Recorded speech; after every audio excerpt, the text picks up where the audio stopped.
Welcome to Humanities 102, brief lecture on Freud and Jung, the story of our unconscious minds. From both a Freudian and a Jungian perspective, the unconscious mind is very important, and that's why I love this photo, because it shows a ship on the surface of the water that looks remarkably like a Viking ship. And it shows everything that's lurking underneath the surface. And that's what we mean by the unconscious mind. All the processes happening in our brain that we're not necessarily conscious of. So we need to start with Sigmund Freud. He lived a good chunk of his life in the Victorian era, and I mention this because Victorian theories of sex and sexuality play very big in the theories of Sigmund Freud. He has a belief in what we call psyche, which is the totality of human mental processes. That includes conscious processes such as the one I'm engaging in now and giving this lecture and preparing the lecture, as well as unconscious processes that may be going on in my brain that I have no immediate awareness of. He focuses a lot of his theories of mental illness and less than mental well-being on theories of repressed experiences that are lingering in the unconscious mind. Now, Freud's emphasis of repressed experiences focused very heavily on sexual experiences or sexual feelings and urges. As I said, he's a product of the Victorian era, and as we discussed in modernism, in the Victorian era, legs were considered so sexually charged that even tables had to keep their legs covered. And Freud has this idea of the unconscious mind, which is unique and individual to each one of us. So the contents of my individual mind or my unconscious mind are going to be very different than the contents of your unconscious mind. And even siblings will have their own unique unconscious mind. He invented techniques used in psychoanalysis, things like free association, where you might throw out a word and see what word somebody responds to, and continue that layering of words. Like if I said dog, what response would you say? Some people would say cat, other people might say mother.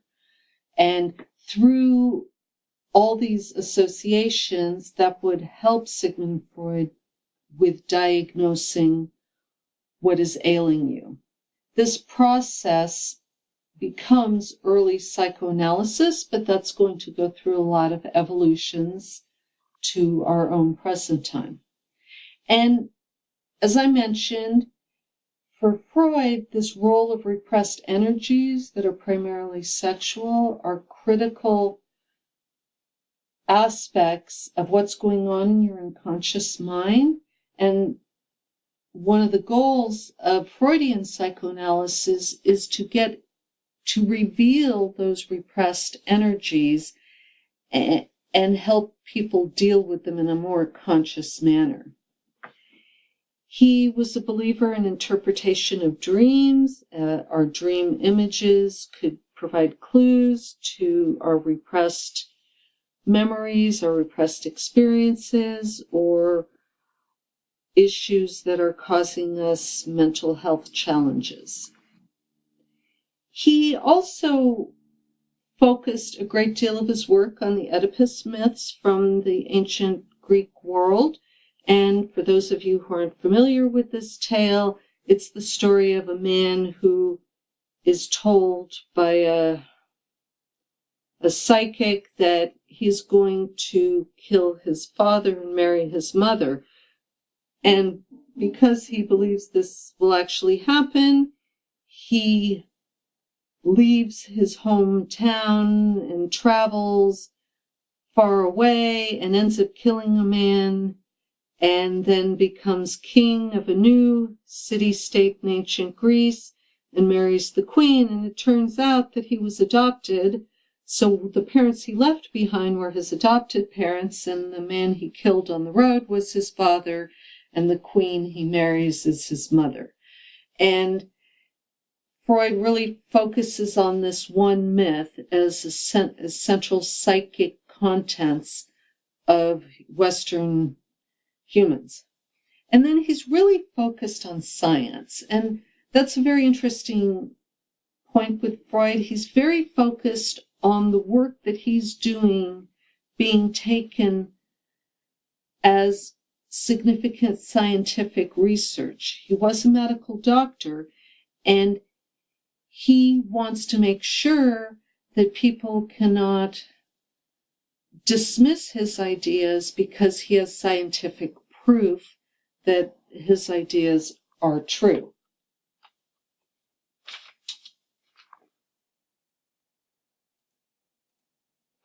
Then we get to C.G. Jung, or Carl Jung. Earlier in his life, he preferred Carl, and then later in his life, he preferred the initials. The first thing you need to know about Jung is that he is, as you can see, he's born 20 years later in 1875 and lives quite a bit longer than Freud does. And Jung, as a young man, also becomes a medical doctor and works with the mentally ill, schizophrenics, people who've been institutionalized for a wide range of reasons, but a lot of them having to do with severe mental illness. And as he starts exploring the world that's going on with his schizophrenic patients, he writes a series of papers that he sends to Sigmund Freud. And Freud sees in Jung a potential son from a scholarly perspective, and they establish a wonderful friendship, a collaboration where they're sharing ideas and comparing ideas. But then, as happens with your son, whether it's your literal or scholarly son, the son grows up and has ideas of his own. And when Jung begins to contradict or expand upon some of Freud's ideas, they have a scholarly disagreement, a personal disagreement, and they never interact again. So Carl Jung also believes in the psyche, just in the way that Sigmund Freud believes in it. But he also expands this knowledge or this idea of psyche to include not just our individual mental processes, but a more collective mental process. One could call this the instinctual aspect, the idea that in culture and in human culture, we have mothers, we have fathers, we have the idea of a baby. That is a type of instinctual process that is common to all human cultures, no matter the time or location that they live. And as he is working with the mentally ill, especially the schizophrenics, who are having what one might call a visual hallucination, they are experiencing images from distant cultures. And in Jung's research, he realizes that the images that some of his patients are experiencing, or the people, or the characters, or the events, come from cultures which this person would have no personal knowledge of. Remember, back in this era, you didn't have the internet. Travel was much slower. Everybody didn't have in their head an image of Mount Kilimanjaro, for example, or volcanic eruptions in Hawaii, or West African drumming, or any one of a number of cultures that are very distinct from what the cultural milieu is in Western Europe. And this leads him to believe in the importance of dreams, because not only are the mentally ill seeing and experiencing these images, but people that appear to be mentally competent from a cultural standpoint are having dreams with these images as well. And this leads Jung into an emphasis on mythology, that these mythic stories, these mythic characters, the mythic images live on in all of us, and not only that, they cross cultural lines. And this leads him to the idea of the archetypes. And the archetypes are an idea that is common in all cultures, but when a person experiences an image of it, whether it's due to a hallucination or a dream, the image of the archetype is culturally inflected. I know that's a big idea, and I'm going to try and simplify just a little bit. If we talk about the archetype of mother,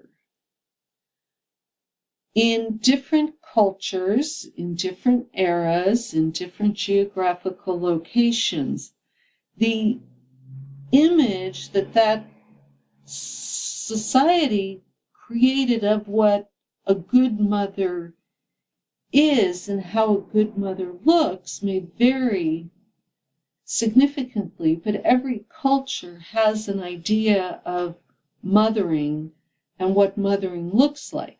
And in our own culture, we can see that mothering is being separated from gender expression, and we realize now that men can mother, transgender people can mother, homosexual women can mother, heterosexual women can mother. Mothering is an archetypal energy that manifests in different forms and shapes in different cultures. Jung also believes very much in this idea of amplification of the dream images. And this amplification is a process that one would go through in psychoanalysis, but artists might also engage in it as well. And then he focuses on a symbolic understanding. So unlike Freud, who's trying to be very scientific, Jung is more concerned with psychic processes, symbolic understanding, and how humans perceive the world, which oftentimes is less than scientific. To wrap up this brief lecture on Freud and Jung, I put together this quick little table on some key points that show the overlap, but also the differences between Freud and Jung. So for Freud, the unconscious mind is very much individual. It's your repressed psychic contents, and there's an emphasis on your sexual contents. Whereas for Jung, that's true, but also you have this collective unconscious common to all humans, and the repressed memories and ideas aren't necessarily sexual. For dreams, we have a lot of similarities between Freud and Jung. The dreams allow us access to our unconscious mind, but for Freud, the dream analysis was based on the premise that dreams were of past psychic materials, not present psychic materials. And for Jung,